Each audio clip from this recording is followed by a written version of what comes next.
Sarah, thanks so much for doing this. Really appreciate your time. Tell me about what you guys are doing, your projects, and your website address, Instagram, social media, all that good stuff.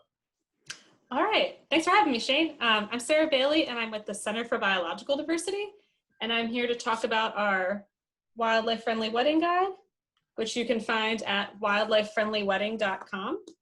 And what it is a comprehensive guide of ways couples can reduce the environmental impact of their wedding. So often you can find lots of little listicles out there, 5 to 10 things you can do to reduce your wedding footprint.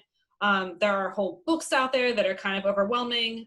So what I wanted to do is kind of find the happy medium of more than a handful of things you can do, but not overwhelm you. It also includes a lot of really pretty pictures from real weddings and quotes from real couples. So it's kind of grounds these recommendations. And we also calculated some of the emissions impacts. So while you can get these lists of things that can help reduce your impact, you don't always know how they all compare to each other. That's right. Yeah, for sure. We crunch the numbers so you can get the most bang for your conservation buck. Yeah. So number one, how did you even get involved in this whole project to begin with? And then number two, how do I even know if something is having an impact for my wedding? So how I got into this is I work within the population and sustainability program at the center. So while the center actually does quite a bit of legal work protecting environmental legislation, my program does a lot of outreach, educating individuals about what they can do to reduce their impact, help wildlife, save wildlands. And a lot of that revolves around consumption. So we looked at weddings as a way, a big event people have, and there's also a tie-in to family planning. We also talk about human population growth and how that impacts wildlife. Yep. And we have our endangered species condoms for that. Nice. See more about on the website, and they are in the guide. But we've had that project to raise awareness and start a conversation about human population growth and the importance of family planning access. And we saw weddings as also a bridge for that. You get married, often the common next question is, when are you having kids? So just advocating for couples to be having that conversation. And if you want kids, great. And if you don't, what's your plan to not have them? Mm-hmm. And then, if I'm having a wedding, how do I know what things are actually impacting the environment and things like that? I mean, in general, I think people can know, right? Like, I bought some, plastic this and some of this and whatever, but what about the things that people don't normally see or understand that could be impacting the environment that, I don't know, maybe I'll put it this way too. Like, I feel like I'm a little bit older. I'm 52. I'm not thinking, I also always thinking about how what I do impacts the environment. But I think people in general today, especially younger people, I think they feel like companies are already just kind of embedding this into what they do generally. And maybe that's a misnomer. So what are some things that, from a wedding perspective, that I might not be thinking about that could be having an impact? Yeah, so I think there's kind of, there's a couple different angles to look at. So obviously there's going to be like things that just produce waste. That's kind of unavoidable. And then, so for example, using disposable plasticware, that's going to go to trash. So opting for any reusable option, just waste, just thinking about less trash bags at the end of the event. That could also be a matter of, just kind of reusable glassware instead of cans and bottles, or even just like the cans and bottles, plastic cups. And then along with that, you can also look at emissions produced. So certain things you don't see the pile of trash, but there's still. No, you don't. Yeah. So a couple things in that arena would be transportation based. So, and I think of this as like but like you can obviously also not have a wedding elope, and those are low impact, but we kind of also wanted the guide to be a way of like, well, here's how to celebrate responsibly. Like if you don't want to get out of it all. And a really big one I think a lot of people aren't aware of is where your wedding is. And this isn't even about venue, city, and where your guests are traveling from. So destination weddings have a huge impact because of most likely a lot of people are going to have to hop on a plane, and that has a really big impact. So, and you may even think, well, like, I'm obviously going to have a smaller wedding if it's a destination. But if you look at the average destination wedding versus the average in-town wedding, and it's kind of just like doing some like estimates of how far people have to drive versus like 50 people hopping on a plane, it's still like many times more. So when my husband and I were planning our wedding, we were living in Tucson, Arizona at the time, but we are from the Pennsylvania, New Jersey area, and that's where most of our friends and family are. So rather than dragging everyone down to Tucson, despite it would be cheaper to have a wedding there probably. Right, for sure. Yeah, we opted to go home and save everyone else. You know, it's like sort of a convenience thing too, depending on if you like your family and relatives' ability to travel. But yeah, that's a big savings. When you break it down to whether you have your ceremony and reception in the same place. So we're not particularly religious, so we kind of, that was like sort of a privilege where we didn't have to like have two separate places. But if it's not an important thing to you, just opting to have both parts of ceremony and reception in the same place, you're just immediately eliminating all the travel for everyone in between point A and point B. That's and right. It's a convenience thing, like no one's getting lost in between, like you don't have the downtime. Yeah. Those are some really big ones that I think it's hard to like visualize for people, but that's where we thought like crunching the numbers and like being able to say how much the savings were was really useful. That's interesting. I noticed that a lot more couples are wanting to opt for kind of like unique locations. And, you know, like, for example, going out into the middle of the woods somewhere, and even though they're, you know, they may have like just a few people go to the middle of the woods, right, to have the actual ceremony and then come back to some venue or location to actually have the reception. How does stuff like that impact what you're talking about? Yeah, so we actually, that's a suggestion in the guide, is using outdoor spaces, obviously with following all permitting and rules. A lot of national parks, you can go and have small ceremonies, Nice. but you can't just roll up with the and dearest and just like expect it's going to be fine. And like, there's still rules about staying on trails. Like often they offer like an outlook space or something. Yeah. But I think outdoor spaces are actually pretty amazing because usually they're very naturally beautiful. They don't require a lot of extra decorations, which again, then goes back to eliminating that waste. Yeah, that's good. That's good. So I noticed on the site, you talk about this condom thing. Why, why is this even mentioned? Let's talk about this. Sure. So the Endangered Species Condom Project has been around for 10 years, and it's the idea that we need to be talking about human population growth within the environmental movement, because more people means, you know, more stuff, we take up space, we compete for resources, and we crowd out wildlife. Yeah. And specifically focus on US population growth because we have this really high rate of consumption, so we have a disproportionate impact per person. So with the idea of, you know, how do we, like, this can be a really taboo personal subject. How can we get people talking about it more easily? And someone had the idea to give out condoms, funny phrases on them and cute animals. So for the sake of the horned lizard, slow down, love wizard. I'll give you a good Arizona one. Yeah. People get a kick out of that. Like, you can't not chuckle at a pun. And then on the inside of the package, we have condoms and we have more information. So people can read up, they can go to our website and learn more about that. So the idea is you're giving them information and a literal tool to prevent unplanned pregnancies. Yeah, that's great. That's great. So let's talk a little bit about like what advice, we talked about like things that would generally impact it, but if I wanted to be more conscious about how my wedding is impacting the environment and these things, what are some, you know, like maybe a couple of quick tips? I know you guys have the guide, which probably gives them a lot of instruction on what they can do, but what are the top 2 or 3 things that you would say, hey, these are the top 2 or 3 things I would recommend you guys think about as you're planning your wedding? Yeah, the transportation one is huge. So that one that I kind of went through earlier, that's such a big impact. And actually the food you serve can have a really big impact. Really? Like how? Like tell me, like meat versus chicken versus... Yep. Versus all of it. So the more plant-based you go, the less of the carbon footprint. So in our guide, I'm looking at my guide and sheet. All right. Yeah, no worries. But So yeah, average wedding has 150 people, Yep. and having a vegan menu will reduce the emissions of your menu by 90%. So Really? no chicken, no beef, no animal products. If you opt for a vegetarian menu, still 75% savings. So, and then I'll like include my real world perspective. Maybe that's not feasible. Perhaps your partner is not. Yeah, yeah, it's not vegan. choice. Yeah. Your guests aren't that choice. We found, so I've been vegetarian. My husband is not. But what we did, the compromise we had was no red meat as an entree. It was chicken and fish offered.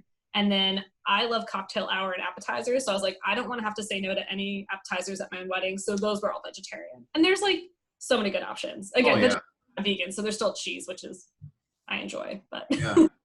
so yeah, that's a good one. And then my other suggestion that I feel like is now gaining more traction, a used dress. So I feel like fast fashion has come up more in the environmental world, and people are learning more about the environmental impacts of that. And like wedding dresses have a huge impact. That's a ton of fabric, a ton of raw materials for a dress you're wearing once. Yeah. So I was fortunate. Again, this is Tucson based because that's where I got my dress. There's a boutique there called Free Ever After that sells. Oh yeah, yeah. Yeah, they're awesome. Yeah. Previously owned dresses, and they're a nonprofit. All their proceeds go to stopping sex trafficking. That's right. Yep. Yeah, I got a $50 dress. That's awesome. So pumped. And then so that also saved on no raw materials. And yeah, I was like very pleased with that. And that was something, anytime any guest compliment a dress, I then proceeded to tell them it was used in $50. Yeah. Yeah. So you mentioned like red meat versus like chicken and fish. What's like, is it a huge difference in the red meat versus chicken? Really? Yeah, that's the biggest one. It's because they're bigger animals altogether. It's the land that goes into raising beef, the water, the corn, so even the land growing the food for the cows. I don't know the numbers right off the top of my head, but I know it's far greater. So it's like, again, reducing your impact. Like if your guests are still going to want meat, like offer chicken instead. Yeah. And I think also the other thing I kind of promote as a wedding guest is, so you get to choose your meal, right? Like that's a thing you're in control of as a wedding guest versus the couple. If you're not get creative, vegetarian option a chance, because it might be like this fantastically prepared meal that you may not, be able to prepare at home, but it's a cool chance to sample what that cuisine is like. Yeah. Yeah. Well, and then, some people just don't want to eat. I mean, so you might want to just consider that in general, right? Like maybe don't even have a meal. I don't know. I mean, I've heard it's going for like a hearty cocktail hour is becoming. Yeah, hearty cocktail hour, snacks. Yeah, whatever. No one really likes the sit down portion. I feel like people want to be up and chatting and dancing. Yeah, I don't know. That's just me. Maybe I'm just getting old. So let's switch gears a little bit. So you've been working for the nonprofit for a while, and as a nonprofit, it still has to run as a business. You still have to raise money. You still have to market. You still have to do all the things that a normal business would do. What would you say for you guys in the past couple of years has worked well for you from a marketing perspective to be able to get, because that's always the challenge for businesses, right? Is to get the story out. What has worked well for you guys to be able to get the story out? So I can say, at least through the lens of the wedding guide, we have the very unique stance of like, we are the only environmental group talking about population growth. So a lot of people really respect us and value the work we do for that. Through the wedding guide, it was a whole new audience we could reach that wasn't familiar with our work. So I wrote a lot of blog posts for different wedding outlets that would then link back to the guide. So that was, just reaching a whole new audience. As far as like the different enviro blogs, like people who reading that might be familiar with our work and our issues, but putting weddings out as a environmental and sustainability issue was, I think, pretty novel. So that was cool. And same with, I had the opportunity to go to a bunch of different wedding expos, some sustainably focused, some not, but on the smaller side. So they allowed for a lot more conversation, just getting to talk to couples. And what, like, you know, I heard from a lot of them, this was information they'd been looking for and I guess had not been satisfied with what they'd found. And then we could actually talk about, like, I was happy to sit there and talk with them at these expos and be like, well, like, have you considered this? And like, oh, you're doing that? That's awesome. Like, did you know it had that big an impact? So just kind of getting like that face-to-face, but also, and then, you know, the wider reach through the internet. Yeah. I think that's probably the biggest challenge, right, in general, is that getting people to understand that some of the things they do has an impact, whether they, you know, know it or not. Because like I said, I think, you know, for me, I look at what am I doing? Is it have, you know, what impact is what I do have in general?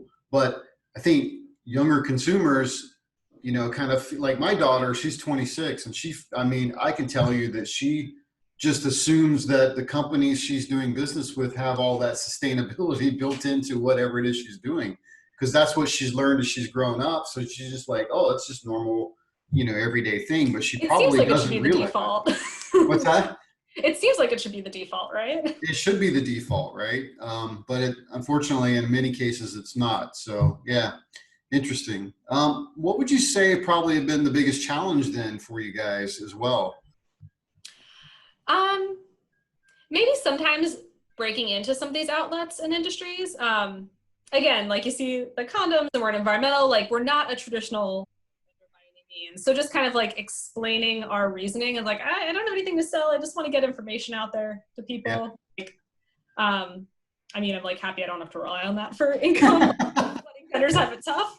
But just trying to explain that and like perhaps some, depending on where you're at in the industry, you're not like, if you don't know this is the thing couples are looking for, you may not be like, oh, why do they need to know that? Like, go to these expos and every time, like so many couples are saying it's a thing they want to look for. So like, I would say to vendors, if you're doing anything that can be sustainable, even if it's not your primary, if sustainability is not your primary goal, perhaps there are other things, put that out there. Like couples are looking for that. And that could be something that really like seals the deal for them to use you. Because if that's part of their values, that's another thing we say is, couples are always looking for ways to personalize their wedding and you know, everyone wants that like customization. Your values can be a way to customize your day. And like, depending on the size of your wedding, you rarely have an audience that large to be sharing that with. And if you even like, I wish with my wedding, I'd gone the extra mile of like, just a couple little subtle signs. This, like, we have a shuttle bus to keep, you know, 15 cars off the road. That cuts down emissions, just like little things like that. Yeah. I mean, I put up a battle about no centerpieces. Like that was a thing apparently my mom cared about. And I was like, I can't tell you what the centerpieces look like at any wedding I've been to. Is that really a thing I need to do? Right, because you don't really you didn't pay attention no to any one cares. Yeah. Yeah, that's a good point, right? I mean, and all those things, right? Like the glass and the plastics and the whatever, all of those things have to be made, and the making of those things generate, you know, emissions. So I don't think we realize that sometimes, like, oh, well, the tables that we, you know, like if it's a plastic table, right, or a plastic chair, those emissions and the things that are being built, man, that generates other stuff. So I don't think we realize that, right? Well, how could you change that, right? You know, what can you do? And it can be as simple as, again, I feel like kind of in this like era of customizations, like it's kind of more vendors are better, like, but kind of just going with what if your venue has the basics for you, just go with that. They will be transported, they're going to get reused rather than like, if you bought, you know, 20 tablecloths to have like a random backyard wedding or something, like rentals are huge and those vendors exist. Yes. And by using them, like your stuff is getting reused, you probably get the help to set it up. Well, and that's actually the great point about rentals is because it's reusable. You know, even though there was some emissions, obviously, to generate the things that they're selling or renting, but you're reusing, right? You're taking this thing and you're reusing it again and again and again and again, and that reduces the amount of times it has to be regenerated. That's a really good point. Yeah.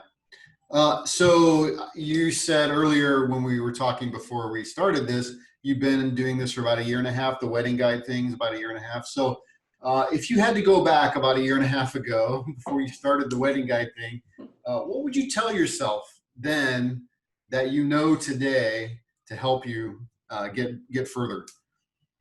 I think what I wish I had, and maybe we'll still create, is kind of maybe more resources for couples if maybe their venue doesn't have things, but to make asks for them. So another thing my organization try to raise awareness about is food waste. So obviously, you have your catering numbers, but sometimes extra, I've heard various numbers of the standard like buffer amount a caterer will make. Sure. Just finding out what your caterer's plan is for that extra food. Does it go in the trash? Does it go home with workers? Does it get donated somewhere? Like, I don't really care where, as long as it stays out of the trash. So things like that. And just like, maybe even just like having form letters for couples to either find out and then like, hey, can we make a plan? Just because people like, okay, if you hear an answer you don't like, then what's the next step? Yeah. Is there recycling? Does your venue offer recycling and compost for waste? Like, are they kind of trying to like divert from landfills? Maybe even is there any cost reduction if you go for a more plant-based menu? Mm-hmm. Things like that. Maybe if you're not happy with the menu, like negotiating more plant-based options for yourself. Sure. Because what I know from my own wedding planning experience is a lot of things are locked in. Certain venues have preferred vendors or like only one you can use. So if there's one, and trickle down effect, like maybe this Sure. venue is like the perfect one for your budget and like the crowd size, but like how do you have then let's negotiate that menu to like Yeah, make sure. okay. Yeah, that makes sense. Is there any advice you could give like wedding vendors that are working in the space that might, things that they should consider? Yeah, I mean, just find out what your sustainability options are, and even if you're doing them, but promote them. I liken it to a thing we see in the environmental field of, what was it, like last summer or the summer before, we all like learned how bad straws were. Yeah. A lot of places started getting rid of them. Zoos and aquariums had been ditched them for probably a decade or so, just because they didn't want the litter around. And like, okay, so maybe it doesn't have the immediate, like long downstream effects of worrying about the ocean, though they probably do. That's on message for them. They just didn't want the immediate trash on their space. But it had this positive thing of like, nope, large spaces can be without straws and that will be fine. So like thinking of it that way, even if you don't do it because of sustainability, if you're a rental service and you're just doing that because it's a thing people need, promote it as sustainable too. If you're a caterer, like highlight your amazing plant-based options and try to get people, nudge people towards that choice. Yeah, because I mean, I do a lot of competitive analysis and I don't see anyone promoting really those types of things or thinking about sustainability as a built-in message into their thing. It's rare that you see it. I mean, I think you see it occasionally, but you don't really see it that much. People, like rental companies, they have a huge sustainability footprint because they're reusing stuff. Why not take that into account and, make that a message? Maybe 50% of the people you do business with don't care about it, but maybe the other 50% would go with you just because you mentioned it, right? I don't know. Yeah, exactly. Because for sure. And even a lot of venues, if they have any sustainability things in place, I think this works out really well with kind of the zoo, aquarium, nature center field. They kind of have that stuff anyway, but just like, here's a sign saying how much trees we save with having a hand dryer in our bathroom. Like just these like little snippets, and they'd be useful all the time, not just at weddings. Mm-hmm.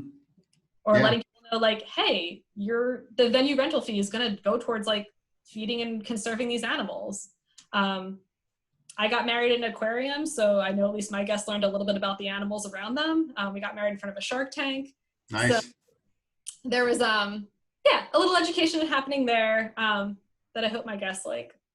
Yeah, great. Heart. Sarah, thanks so much for doing this. I really appreciate your time this week, and have a great weekend. Thanks, sir. You too. Thanks for having me. Okay, bye-bye.